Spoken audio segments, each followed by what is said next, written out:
Saudari-saudaraku yang terkasih, berjumpa kembali bersama saya Inspirasiku di Antara.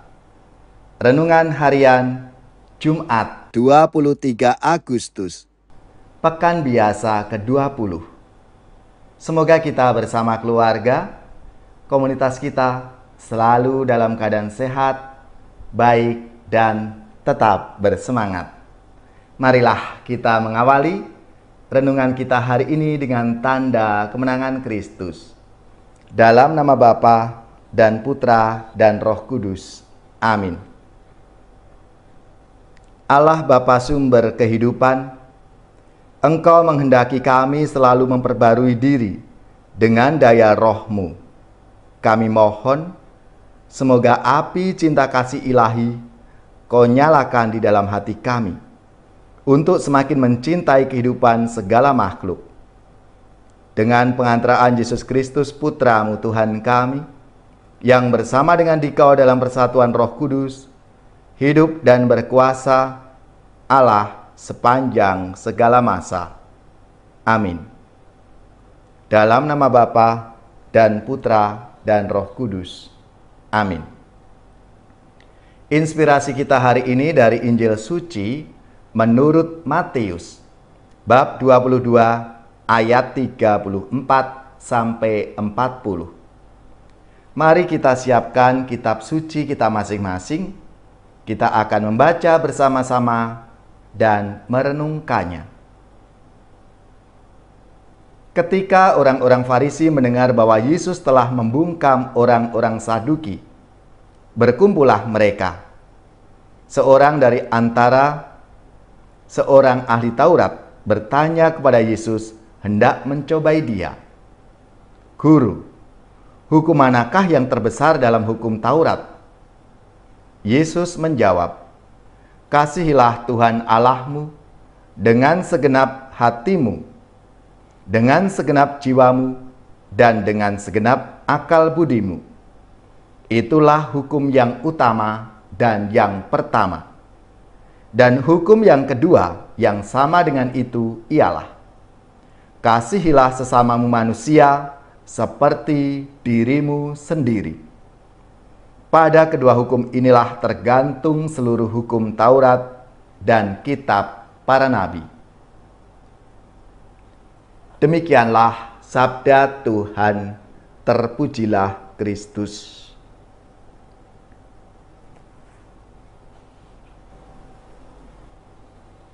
Saudari-saudaraku yang terkasih, dalam sabda Tuhan hari ini, Yesus mengingatkan kita tentang hukum yang utama, yaitu hukum cinta kasih.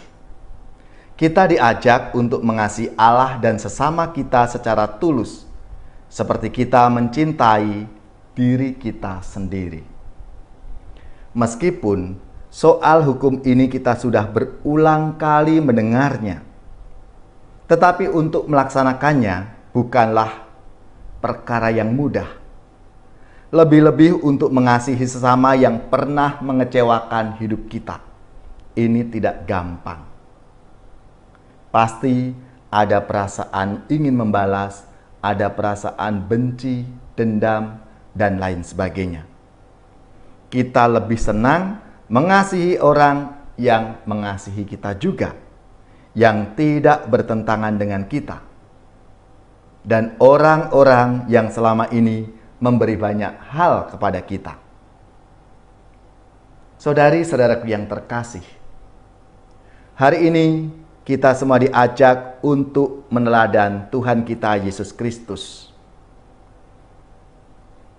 yang dalam karyanya Ia menunjukkan kasih-Nya itu kepada siapapun, menyembuhkan banyak orang sakit, membela orang yang lemah, dan mengajar dari satu tempat ke tempat yang lain. Meskipun begitu, Yesus tidak lupa untuk mengasihi Bapanya dengan berdoa dan taat akan apa yang menjadi kehendak Bapa. Oleh karena itu, kita tidak bisa mengasihi Allah, tetapi kita membenci sesama kita.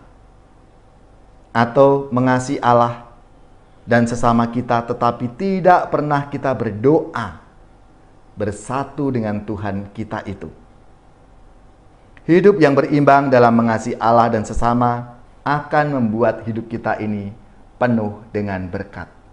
Maka marilah, saudari-saudaraku yang terkasih, kita mohon rahmat Tuhan supaya kita dimampukan untuk mewujudkan kasih kita kepada Tuhan lewat kepedulian dan cinta kasih kita kepada sesama dalam hidup kita sehari-hari. Allah Bapa yang Maha Kasih, semoga kasih-Mu yang begitu besar dapat kami bagikan untuk sesama kami tanpa pilih kasih, termasuk kepada orang-orang yang telah menyakiti hidup kami.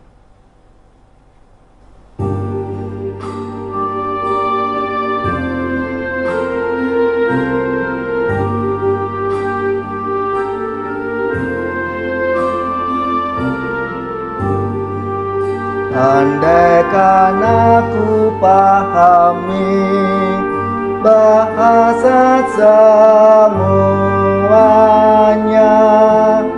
hanyalah bahasa cinta, kunci setiap hati. Ajarilah kami Tuhan bahasa cinta kasih. Andaikan aku lakukan yang luhur dan mulia,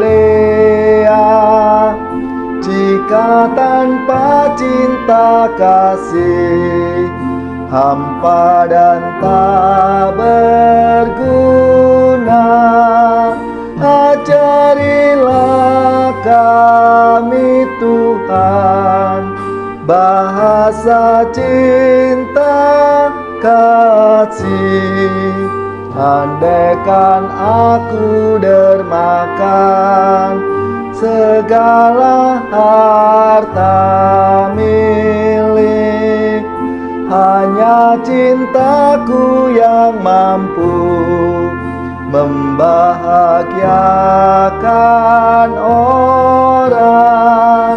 Ajarilah kami Tuhan bahasa cinta kasih.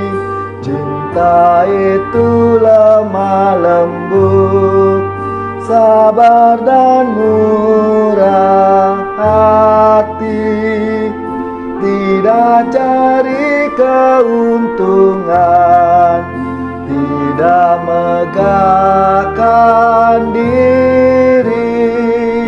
Ajarilah kami Tuhan bahasa cinta kasih.